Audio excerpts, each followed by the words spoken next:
é bom ter opções quando os pacientes representam desafios terapêuticos. Neste vídeo discutiremos a anatomia e as abordagens para dois conjuntos de bloqueios de nervos que reduzem o risco de bloqueio do nervo frénico quando usados para promover analgesia após cirurgia de ombro. Não há dúvida de que o bloqueio do plexo braquial por via interscalénica é o bloqueio gold standard para cirurgia de ombro.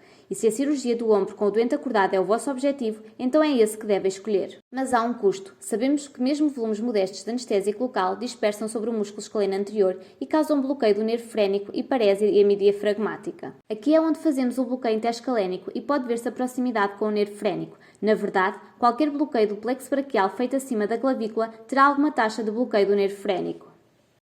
Agora, na maioria dos pacientes isso não é um problema, mas num subconjunto, aqueles com obesidade grave ou doença pulmonar, essa redução de 27% na mecânica pulmonar pode resultar num compromisso da dinâmica respiratória e, portanto, seria bom ter uma alternativa, talvez algo mais distal ao longo do plexo. Então vamos considerar a inervação da articulação do ombro. Existem 5 nervos principais: o nervo supraescapular, o nervo axilar, os nervos subescapular superior e inferior, um pequeno ramo do músculo cutâneo e o ramo articular do nervo peitoral lateral.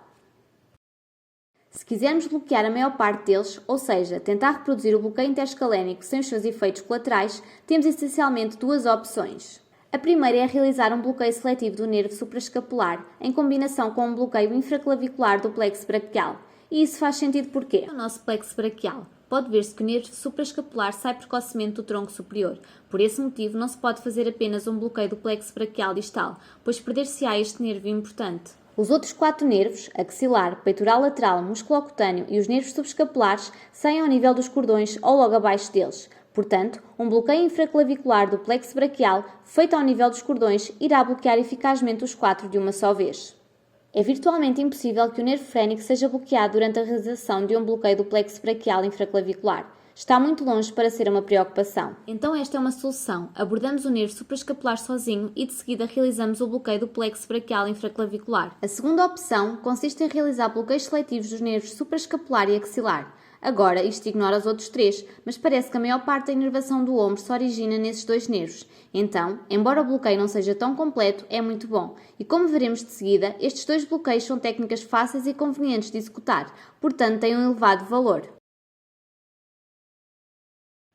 Realizamos ambos com o doente sentado. Uma sonda linear é colocada sobre a fossa supraespinhosa, imediatamente anterior à espinha da omoplata. O feixe é direcionado para o peito. Com esta orientação, podemos visualizar o osso branco brilhante da fossa supraespinhosa, os músculos trapézio e supraespinhoso na parte superior e uma pequena depressão ou entalhe conforme movemos a sonda lateralmente em direção ao acrómio. Este entalhe é a incisura espinoglenoide e o nervo supraescapular e os vasos passam por ela no seu caminho para irrigar a omoplata e a articulação do ombro. O nosso objetivo é avançar uma agulha em plane de medial para lateral e entrar em contacto com o osso imediatamente medial à incisura. Não é necessário avançar a agulha para dentro do entalhe, isso apenas aumenta o risco de hematoma e a lesão do nervo. Ok, então aqui está a imagem que devemos obter. Temos a omoplata brilhante, na parte inferior da imagem, os 2 músculos acima dela e pode ver-se o entalhe na borda lateral da imagem. Muitas vezes não vemos o nervo ou os vasos aqui, mas não faz mal. Avançamos a agulha e o objetivo é entrar em contacto com o osso imediatamente medial ao entalhe. 10 ml elevam o músculo supraespinhoso e acumulam-se na fossa, bloqueando o nervo de forma eficaz.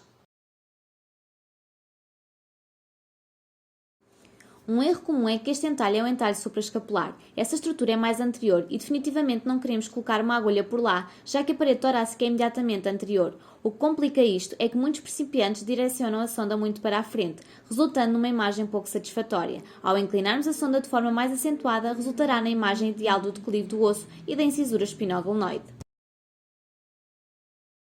De seguida, movemos a sonda colocando-a na parte posterior do ombro, imediatamente distal à sua cabeça em orientação para sagital, a fim de realizar o bloqueio do nervo axilar. Devemos ser capazes de visualizar o ombro, o formato oval do músculo redondo menor, o músculo deltoide superficial a ele e um pequeno triângulo hiperecoico de tecido conjuntivo, onde os 2 músculos se encontram. Este contém a artéria circunflexa umbral posterior e o nervo axilar. A técnica envolve avançar uma agulha no plano desde a face cefálica até que ela se encontre nesse triângulo ou próximo dele, e a administração do anestésico local é feita aqui. Se não conseguirmos ver o nervo, tudo bem, ele está lá. Portanto, novamente, vemos o ombro na parte inferior, os músculos redondo menor e deltoide na parte superior. Aninhado no canto onde o músculo redondo e o deltoide se encontram, está o compartimento facial que contém a artéria circunflexa humeral posterior e o nervo axilar. Avançamos a agulha pela parte cefálica. Queremos evitar contactar com a artéria e muitas vezes será prudente apenas colocar anestésico local abaixo do triângulo facial em vez de o tentar romper. 10 ml de anestésico local são mais do que suficientes para bloquear o nervo axilar nesta localização. O bloqueio do nervo supraescapular é eficaz o suficiente para fornecer uma qualidade de analgesia semelhante ao bloqueio Gold Standard do plexo braquial interescalénica. Esta revisão sistemática constatou a sua não inferioridade, exceto para os momentos iniciais na UCPA. Esta é uma boa notícia para os nossos doentes com patologia pulmonar que não conseguem respirar com metade do diafragma paralisado, mas ainda assim merecem um excelente controle da dor. E vemos aqui que, embora a analgesia seja comparável, os doentes não apresentam dispneia com bloqueio dos nervos supraescapular e axilar, enquanto que 1/5 daqueles que recebem o bloqueio interescalénico reportam alguma falta de ar. E aqui estão algumas dicas para estes bloqueios poupadores do frénico. Em primeiro lugar, os bloqueios seletivos supraescapular e axilar não requerem grandes volumes. 10 ml para cada proporciona um efeito excelente. Em segundo lugar, poderão ouvir falar da abordagem anterior do bloqueio do nervo supraescapular. Isto é realizado essencialmente onde se localiza o bloqueio do plexo braquial supraclavicular. A estrutura hipoecóica mais lateral sobre o músculo homoiodeu é o nervo supraescapular e pode ser facilmente bloqueado.